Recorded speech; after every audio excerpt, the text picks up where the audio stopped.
Howdy do, fella kids. It is the professional Dillweed here, and welcome back to another video. And today I'm doing a first ride on the 2021 Kawasaki Ninja 650.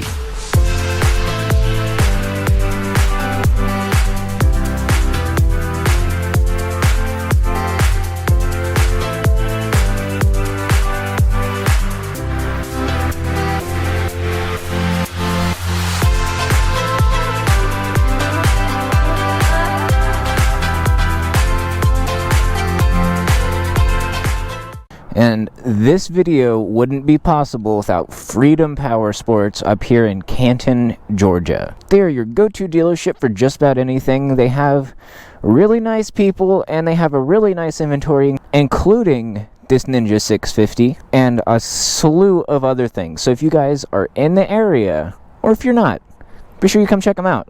And be sure to tell them I sent you. For the 2021 model year, you can get it in this really interesting red color scheme. Kawasaki is doing really interesting colors for this year. There's a 636 that comes in teal. Not sure if that would be a color choice for me, but I mean, it certainly looks good, actually. It's certainly a break from their normal, just black and green, but I certainly think that this color scheme looks hot. I mean, see, even right here, you have red racing stripes. And I mean, I don't know if you know this, but red racing stripes, that adds at least 5 horsepower. I guess you could put this bike in the entry-level sports bike category. I say that because it has, well, an entry-level starting price. It isn't too expensive. It sure has more CCs technically than the 636, but you are looking about $2,500 cheaper than the 636. And with this, you get a nice LCD display, but yet the more expensive 636 still has the analog gauge cluster that looks like it came off of an 08 R6. This one does have the fancy LCD display like what you see on the ZH2. And I think that's so cool. And, I mean, a lot of people think, oh, well, the 636 it has less power because it's smaller CCs. But the 636 has 2 more cylinders firing away, which is why the 636 has 130 horsepower.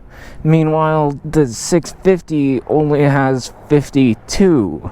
I mean, it seems like common knowledge, but unfortunately, common knowledge isn't a knowledge that is commonly known. Alright, and with all that out of the way, let's hop on this thing, and let's get her cranked up. Yeah, one of the more unfortunate things about this bike is that it doesn't sound all too sporty. I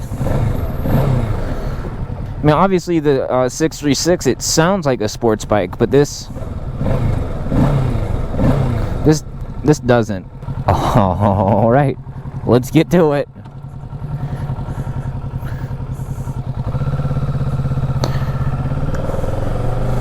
Oh, and before I pull out, I should probably adjust my mirrors so I can see who's losing. Come on. Alright, there's that one. No, I don't want to be looking at the painted lines in the road. Thank you. Alright, there we go. The clutch grab's really early, which is nice for someone who is like... sorry, I got a little distracted there, but to say it's really nice for somebody who is, in fact, starting out. If you decided to pull the trigger on a larger CC motorcycle for your first bike, and I don't see any problem with this so far for it being a first bike. But if, say, somebody did not want a 250, a 300 or something for their first bike, is like, oh, I think I'm gonna get tired of it too soon. I would say I fully understand, because that was the circumstance I was under for a while. I had a Honda Rebel 300, and within a couple of months, like about I'm gonna say under 3 months, I was like, this is kind of slow. And then you end up spending more money by upgrading. Let's see how this cornering is. I obviously don't want to be dragging knee, because, well, the roads are cold, these tires are cold and new, which, I mean, all three of those combined is just, you know, kind of a death sentence. I think someone explained to me why the tachometer likes to flash. I mean, I'm in sixth gear doing 53 miles an hour, and it's blinking at me like I'm at the rev limiter. It's probably for braking, but I'm not entirely sure. I think someone explained it to me at one point in time, but I have the memory of a block of cheese. Sure, this is a sports bike, yes, but it has a really nice upright seating position. Like, I'm not hunched over or anything. So going back to the topic I was on, if this is something you were looking at for a first bike, you're not going to be in a hunched over position where it's going to feel all awkward and deter you from motorcycles entirely. Sure, I say it doesn't have too much power, but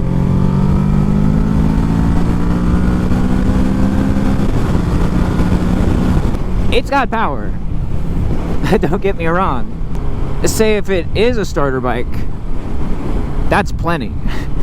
Or if you're trying to get back into riding because you haven't ridden in a while, this is a really good bike to, you know, just get your knees back in the breeze.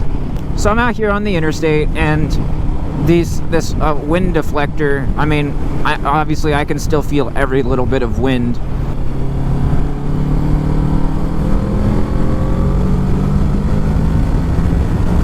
It's got plenty of power to overtake the weirdos with their hazards on. A lot of the time, sometimes beginner riders get a bike that is, well, as much as I hate to say it, a bike that is too slow. That was an undercover cop. And they get themselves into predicaments where their bike doesn't have enough power to get them out of a sticky situation. But riding out here on the interstate, obviously I'm able to do the speed limit, and plus, it just fine. And yes, the little wind deflector does help some. Like if I put my hand here, nothing, and this is around here is where it starts to hit. So I mean, like your body doesn't get hit by the wind, but your face does. But that's okay because you're wearing a helmet. You're wearing a helmet, right? This isn't Florida, or maybe you are in Florida. Who knows? Alright, I probably shouldn't be doing 80 on an off-ramp. It's actually really fun. Why does it say I'm getting 230 miles to the gallon? I guess it just tells you your current gas mileage. Because I just looked down and I saw that, and I was just a little confused. But as far as rideability goes, obviously I've already gone over the seating position, but I'm able to flat-foot it on both sides, which is a feat of its own. I mean, I'm not an overly tall guy either. I'm like maybe 5'10" on a good day, but it's kind of cold out, so I'm probably somewhere around the 5'8" right now. That's how height works, right? I mean, if I was to have just one gripe against this bike, I think I've already said it. I don't like the way it sounds. It sounds a little bit better under acceleration, though. I'll give it that. Oh man, is my ride over already? Aw, darn. Okay. And as far as just understanding where everything is, it's really easy to get the hang of this bike. Coming in at the price point that it is, this is certainly a really good bang for your buck. I say that because, I mean, right now, the 636 is $10,000. And this comes in at $7,500.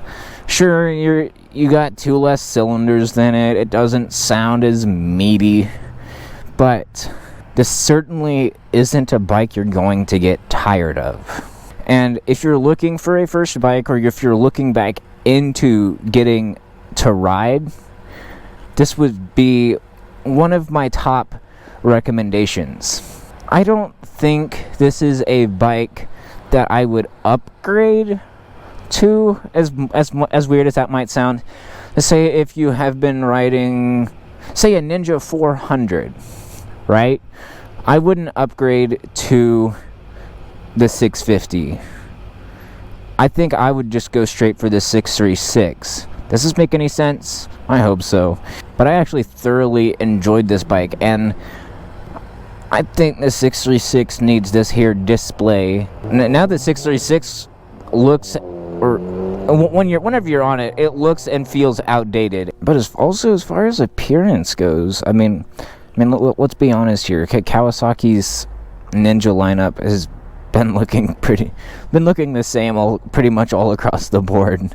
It's a sweet looking bike.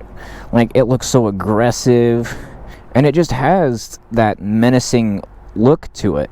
Alright, so if you guys have any other suggestions as to what you want to see me ride next, be sure you leave a comment below, and I'll try my best to get my hands on one. So with that being said, that is where I'm going to start wrapping up today's video. Hopefully you guys enjoyed. If you did, be sure you show some support by dropping a like. If you're new around here, consider hitting that subscribe button. And most importantly, be sure you hit that booty. I'll see you guys in the next video. Peace out.